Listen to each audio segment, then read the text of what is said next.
Good evening, everyone, and welcome to The Haunt. We are the only hands-on ghost hunting tour year-round in the city of Los Angeles, and the company has been around for about 15 years. Our founder lives up in the San Francisco Bay Area, was from there originally, moved to the French Quarter for a while, had many paranormal experiences there, moved back to San Francisco, and started the tour company there.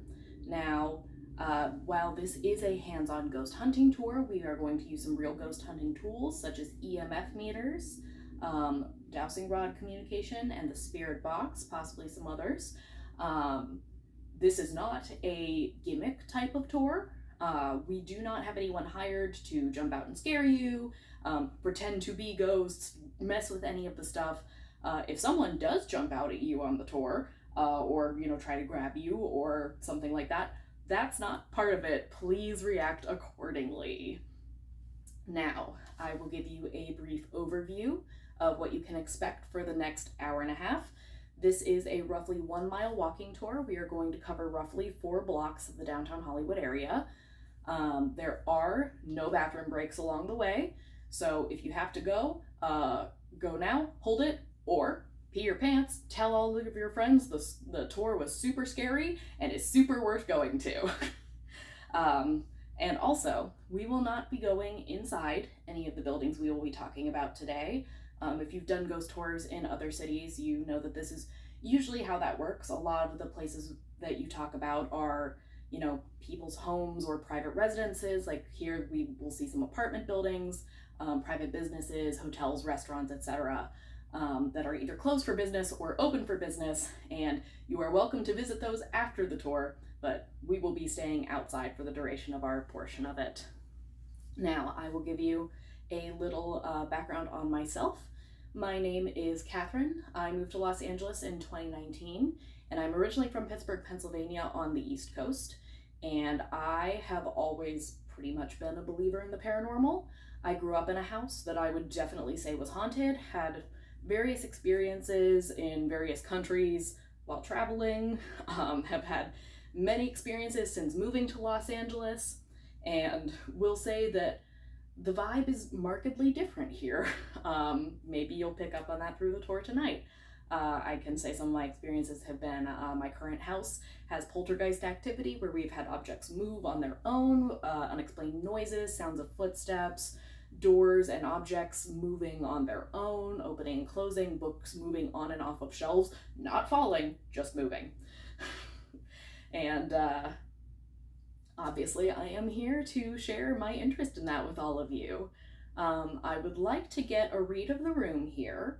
How does everyone feel about ghosts? We're going to give a thumbs up for if you are a believer in the paranormal and supernatural, middle thumb if you are unsure, slightly skeptic, and a thumbs down if you are a full non-believer, full skeptic. And let's see what we've got. Few mostly thumbs up, some middle thumbs, that's okay. 1 thumbs down, all right. You have to leave. No, I'm kidding. You don't have to leave. But hopefully maybe you'll see something tonight that will change your mind a little bit. Maybe even if we don't get you to a full thumbs up believer, maybe we can get you to unsure. And maybe for those of you who are unsure, we can get that up to a full believer status. I will give you a little bit of a background on the tools that you've already been given. These are the EMF readers. Check to make sure they are working. If you want to hit the center button, they should light up. All right, see greens on all of them. So EMF readers read for electromagnetic fields, which spirits are said to be able to disrupt. Now, granted, we are in the center of Hollywood, so there is a lot of electricity here, a lot of radio signals, but we won't be fully in the heart of all of that for the whole tour. So particularly for this first little bit, when we walk up the street here and are away from some of it, if you start to see it spike a little bit, let me know and show it to others around you maybe. Or yellow to red means that there is a disruption in the electromagnetic field, and that might be a sign of a spirit being with us. So, of anything else, does anyone have any questions so far? No? Okay. Before I get into the history of Los Angeles, I do want to just pause for a moment to acknowledge the fact that regardless of if you believe in the ghosts themselves or the paranormal, It cannot be denied that our stories and a lot of what we will be talking about happened to real people, and they were alive once and deserve the respect that you would give to any other living person. The same goes for the dead. And I will start us with a blessing and summoning spell that was written for us by a medium to encourage any spirits that might be around to know that we are safe for them to be around and that we invite them to interact with us. So if everyone can bow their heads, I will lead us to the earth beneath us and those who lie below, to the paths before us and those who have walked before we have, to the homes once here, now destroyed, to those who remain. Know that we come in blessings and wish you only peace. Okay. All right. So we will get into the history of Los Angeles now. What we are standing on was not always the city of Los Angeles. This is traditionally the home of the Tongva people, and this land was their village known as Yanga. Now, the indigenous peoples had been here for thousands of years, and then you get the Spanish colonizers, you get the Catholic missionaries, and from there we start the ball rolling on what will become a very tumultuous history for the area. It goes from being Spanish control to being full Mexican state control to then the Spanish-American War happening and then it becoming part of the United States from Mexico. A lot of bloodshed involved in the middle. So the land knows that there has been a lot of violence here, and there are probably a lot of spirits left from long before any of the Hollywood things we are going to talk about tonight.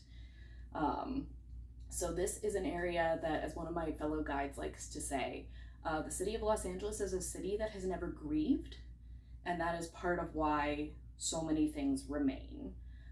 This is very true of the older history and is particularly true of more modern history, roughly of the past 100 or so years. And we're going to get into a lot of that tonight. And I am going to start with this building behind us, which is the Roosevelt Hotel. Now let's all step out a little bit so that you can see the beautiful old building behind me. This is the Roosevelt Hotel, built in 1927. But to know the Roosevelt Hotel, you should know a little bit more about the history of Hollywood itself. So, the film industry did not start in Hollywood. The first motion picture cameras were invented in the late 1800s. There are quite a few inventors who laid claim to doing so. All of them made slightly different cameras, but in the United States, Thomas Edison made the one here. And Thomas Edison was notorious for being a patent hound. Yes, he invented the light bulb, one of the versions of it, the movie camera, one of the versions of it, and plenty of other things that other people had also already made, but he made different versions of it and said it was his so that he could get the money for it. So in the United States, if you wanted to use a motion picture camera, you had to go through Thomas Edison. And if you did not go through Thomas Edison to rent one of his cameras and his equipment, he would send his thugs after you. And if you were trying to use someone else's camera, he would send his thugs after you. This was on the East Coast. A lot of filmmaking was done in the Baltimore area, the Boston area, Chicago, Missouri, as far west as that could go. Kansas City had some. And gradually people kept moving further and further west to try to get further and further away from the reach of Thomas Edison. Now, as they got into the West, it did truly start to become the Wild West. This was a rough and tumble area. When the city of Los Angeles was established as Los Angeles, it had 6,000 residents and only 6 law enforcement officers. So, as you can imagine, once those thugs made their way out here, that kind of started to become the lay of the land. However, in coming out here to make their motion pictures, people started to realize this is the perfect place to do it. The climate is fairly mild and fairly consistent. There was tons of farmland all around that they could build lots of sets. There's every type of geographical region you could maybe hope to use in one area. You drive a bit north, you hit mountains. You go west, you hit the ocean and the beaches. You go east, you hit desert. There's anything you could need to make a movie. So more and more people started to come out here, and it was finally far enough west that Thomas Edison couldn't quite get his hands on everyone. Also, the more of his thugs came out here, the more they started to realize they didn't necessarily have to answer to Thomas Edison anymore and could kind of start their own rap, and that is how the mob started in Los Angeles. Now, as for the film industry itself, you have in the late silent era in the 19 teens is when that gets going, and then through the 1920s silent era is when we start to see a lot of the buildings around us start to get built. You are going to hear the date 1927 a few times tonight and various things we are going to see, and we are going to get various glimpses at a lot of these golden age areas that still exist today. So, the Roosevelt Hotel, in terms of Hollywood history, hosted the very first Oscar ceremony. This was in, say it with me, 1927. And does anyone here know the movie that won for Best Picture that year? Didn't think so. A lot of people haven't seen a lot of silent movies. It was a film called Wings that was a war film about pilots. Now, the ceremony that happened in the Roosevelt Hotel, much shorter than we see today. It was a 15-minute ceremony, not the 4-hour affair we know.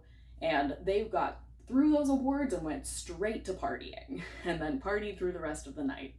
That was the only year they held the awards there, but despite that, it does seem there may be a little bit of lingering energy from the excitement of that first big thing that happened, this now monumental piece of Hollywood history.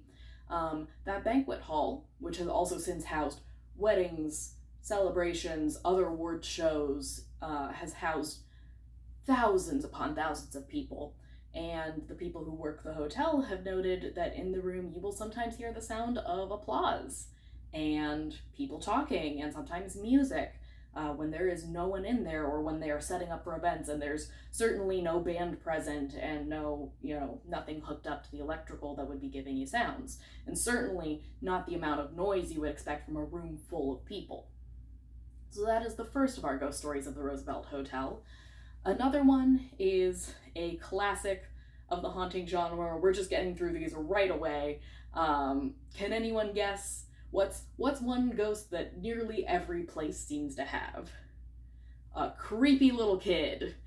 So there was, unfortunately, a young girl who drowned in the swimming pool, and she has been seen multiple times since in the hotel by guests, employees.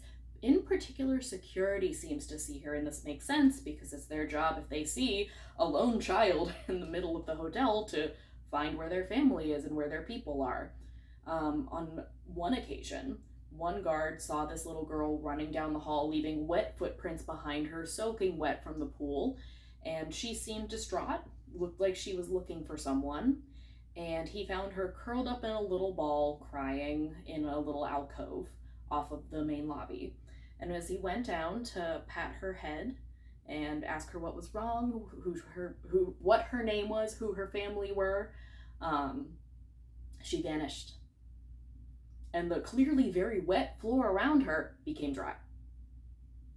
Now, this threw the security guard for a bit of a loop, but upon talking to some of his coworkers, he did learn that there were multiple other people who had seen the same sight, not necessarily gotten that close to her. That does seem to be a unique encounter amongst most of them.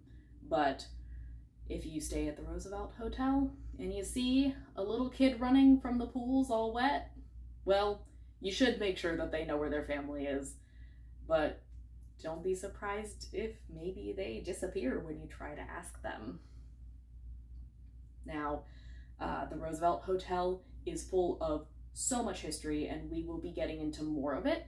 But first, I am going to have us move up the street here a little bit towards that castle you see on the hill, which we will also be talking about. But first, we are going to talk about an apartment building across from it. So if everyone will now follow me, we will head up this way. Keep an eye on your EMF readers as we go. Let me know if you see anything. And anyone, let me know if you have questions as we continue. We are now standing in front of the Nirvana Apartments. This building is rather famous architecturally through town. As you can see, it has a really unique and beautiful kind of Chinese-inspired design. If you look through the windows, you can see there are murals on the walls inside. Those were recently restored. On rare occasions, the building will open to the public to let people see it, but this is still private apartment residences. Now, the Nirvana Apartments are from just a little bit later. They're from 1928, and we have a few stories connected to here. The first of which is of the ghost of a little girl.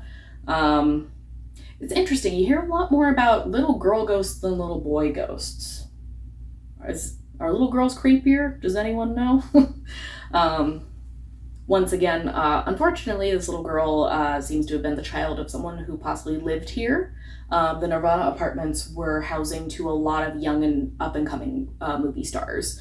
Being right in the middle of Hollywood here, it was convenient, and there was a pretty consistent turnover of new people coming to town, trying to make their fortune, trying to make it in the industry.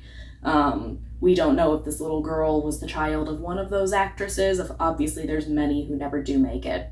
But what we do know is that the Nicaraguan consulate is nearby.